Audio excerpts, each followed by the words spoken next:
ज़रा प्रश्न है। तो देखिए, आप सब लड़कियां हैं तो मैं आपसे रिलेट कर सकती हूँ। मैं महिला हूँ और अपने परिवार के सहयोग से मैं आज यहाँ पर पहुँच पाई हूँ इस पद पर।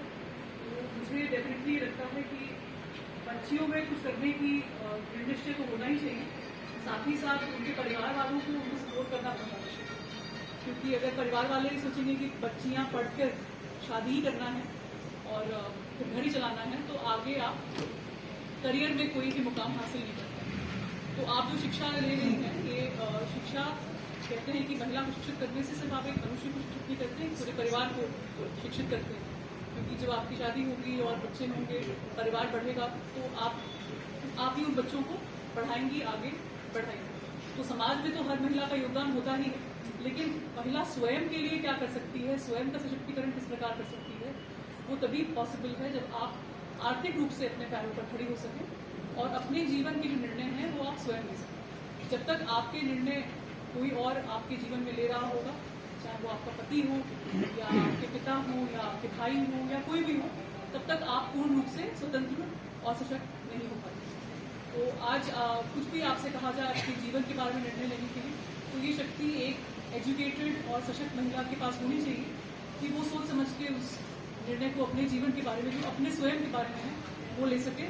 और समाज में जो भी कुरीतियाँ हैं, समाज में कई प्रकार की बुराइयाँ हैं, उनसे अपने आप को सुरक्षित कर सके। तो ये जो ताकत है वो आपके पास तभी आएगी जब आप लोग के पास आर्थिक स्वतंत्रता हो। जब तक आप अपने रोजमर्रा के जीवन के लिए अपने पति पर निर्भर हो जाए कि अगर पति छोड़ देगा, कई महिलाएं मेरे पास आती हैं, कहती है पति ने हमें छोड़ दिया है, वो कहाँ जाए। ये बहुत बड़ा एक प्रश्न है, क्योंकि अगर पति पत्नी के बीच में विवाद हो जाता है और पति पत्नी अलग हो जाते हैं, तो पति तो अपने जीवन को आगे बढ़ा लेता है, लेकिन पत्नियां बिल्कुल बेसहारा हो जाती हैं। तो एक सामाजिक जो उसको वो झेलना पड़ता है बॉयकॉट, उसके अलावा आर्थिक रूप से भी जीवन को जीने के लिए भी उनके पास संसाधन नहीं है। तो आप सभी से ये निवेदन है कि आप जो भी शिक्षा दीक्षा हासिल करें, उससे कैसे आप एम्प्लॉयबिलिटी बढ़ा सकती है, कैसे उसको समाज में उपयोग करके कुछ नौकरी या व्यवसाय कर सकती है, जिससे कि आप अपनी इनकम का जरिया स्वयं बनिए। इसके लिए तमाम योजनाएं भी सरकार चलाती है, लेकिन जानकारी बहुत लोगों को नहीं होती। तो जानकारी रखना भी, किस तरह से सरकारी योजनाओं का लाभ आपको मिल सके। स्कॉलरशिप की योजना है, बच्चियों को मोटिवेट करने के लिए मुख्यमंत्री जी कन्या सुमंगला योजना चला रहे हैं। ऐसी तमाम योजनाएं हैं, उनके बारे में जानकारी भी आपको हमारे कार्यालयों से मिल सकती है। इंटरनेट पे आप गूगल पे डालेंगी तो आप जान सकती हैं। तो ये सब आपको एम्पावर करेंगी, सशक्त करेंगी। आप जाने कैसे आपके लिए समाज के अन्य लोग, सरकार की डिपार्टमेंट्स काम कर रहे हैं। और जहाँ तक कॉम्पिटिटिव एग्जाम का सवाल है, पहली बात तो सिविल सर्विसेज में आना ही एक करियर अपॉर्चुनिटी नहीं है। आज के ज़माने में बहुत सारे करियर के ऑप्शंस हैं। आप अपनी रुचि के हिसाब से, अपने व्यक्तित्व के हिसाब से जो भी चाहें वो कर सकती हैं। लेकिन सिविल सर्विसेज भी बहुत अच्छा एक विकल्प है। और जो लोग भी लोक सेवा करना चाहते हैं, हम लोग जैसे हम सब लोग उपस्थित हैं, मेरे साथ एसपी सिटी साहब हैं, एसडीएम साहब हैं, तो हम लोग कहीं ना कहीं अपने नौकरी के साथ साथ हमें अवसर मिला है कि हम लोगों के लिए कुछ कर सकते हैं। इससे बहुत ज़्यादा सेटिस्फैक्शन मिलती है कि हमने अपने समाज के लिए, अपने लोगों के लिए कुछ किया।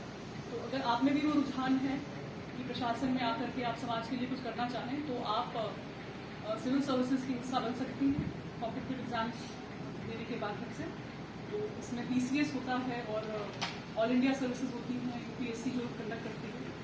इसके बारे में आपको सभी जानकारी पब्लिक डोमेन में है, कैसे फॉर्म भरना है, कैसे एग्जाम देना है। और इसकी जो सिविल सर्विसेज की जो मिनिमम अर्हता है वो है ग्रेजुएट।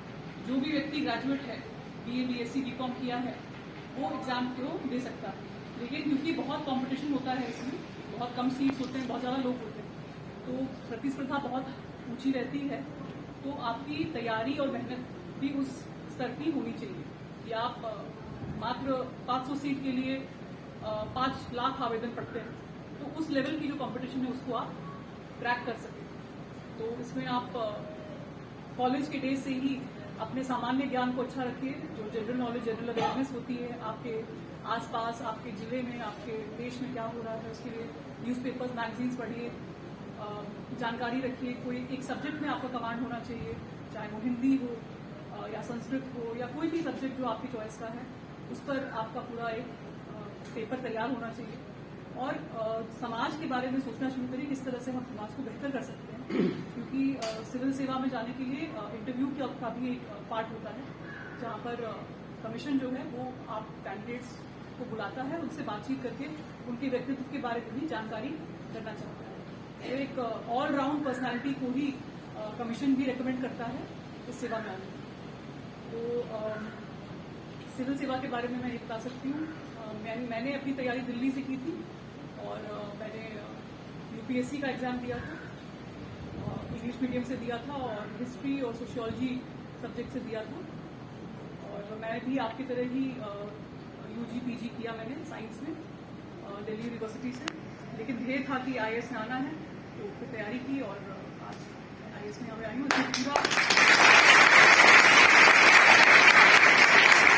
सपोर्ट मुझे मेरी फैमिली से मिला और मेरे माता पिता ने मुझे ये फ्रीडम दी कि मैं दिल्ली में अकेली रह करके मैं पढ़ाई करती थी।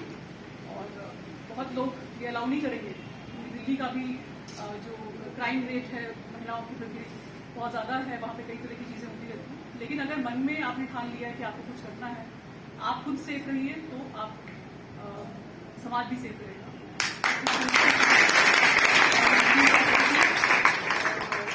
परिवार का पूरा सपोर्ट मिला, इसी कारण मैं ये कर पाई।